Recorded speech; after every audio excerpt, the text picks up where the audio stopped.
La superficie que hemos usado es transversal, es decir, perpendicular a la velocidad. Vamos a ver por qué esto es relevante. La superficie S se designa frecuentemente con la letra A de área, y así lo vamos a hacer en el siguiente ejemplo.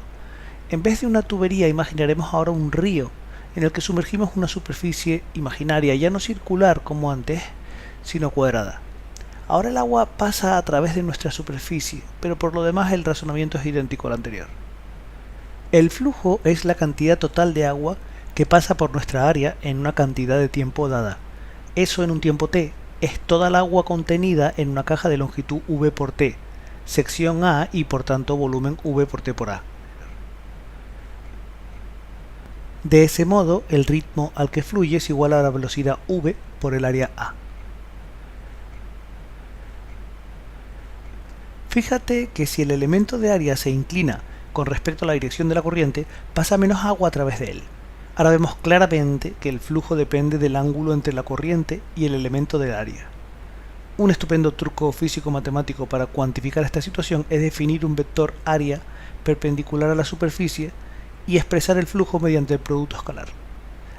Al fin y al cabo, cuando los dos vectores sean perpendiculares, como en este caso, el producto escalar es 0 y efectivamente no pasa flujo alguno a través de la superficie. Vamos a volver a usar S en vez de A para identificar la superficie. Para hacer más fuerte la analogía con el campo magnético, vamos a llamar al caudal flujo hidráulico y a denotarlo como phi sub h. Tenemos entonces que phi sub h es v por s. Si considerásemos a la velocidad del agua como una especie de campo hidráulico, ya tenemos la clave para determinar los flujos eléctricos y magnéticos con la misma idea.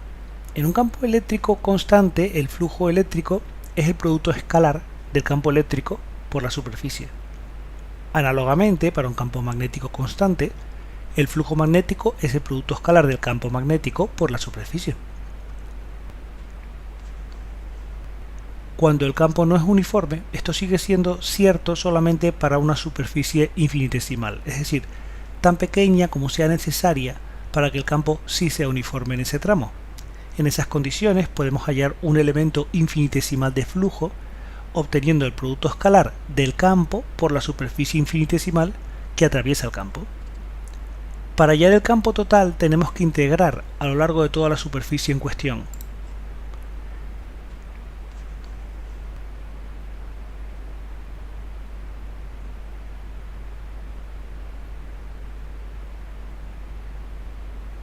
Del mismo modo se expresa también el flujo magnético. La idea es hallar el número total de líneas de campo que atraviesan la superficie.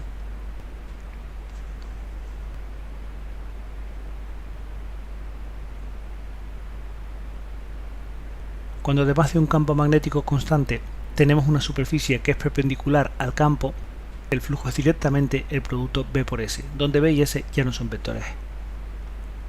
Vamos a concentrarnos un momento en las propias líneas de campo, también llamadas líneas de fuerza. En realidad estas líneas no existen. El intuitivo Faraday las concibió para visualizar el campo bastante antes de que Maxwell describiera el campo formalmente. En un punto del espacio atravesado por una de esas líneas imaginarias, el campo se determina inmediatamente porque es tangente a la línea. De hecho, las limaduras o polvillos de hierro que se alinean siguiendo un campo magnético pueden hacer pensar que estas líneas existen realmente. En esta foto aparecen líneas discretas, es decir, con una separación que las hace distinguibles e incluso contables. La razón es que en cuanto se forma una línea de limaduras, estas se comportan como un pequeño imán y repelen a las partículas de la línea que está más cerca o de las líneas cercanas, dejando los pequeños espacios vacíos que nos permiten distinguir unas líneas de otras visualmente.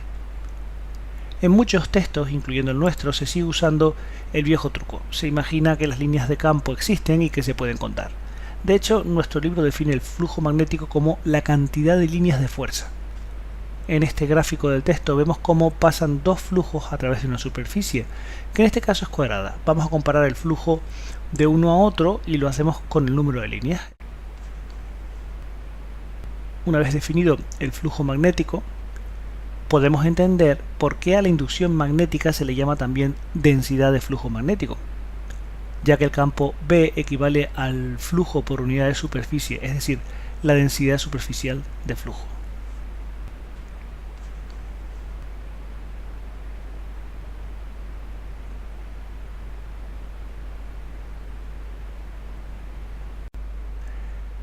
Las líneas de campo y su conexión con el flujo muestran una utilidad inmediata cuando queremos saber si el flujo aumenta o disminuye en una superficie, como en este caso. Observa que cuando el polo magnético está cerca de la superficie, hay un gran número de líneas que la atraviesan, lo que identificamos como un valor alto de flujo.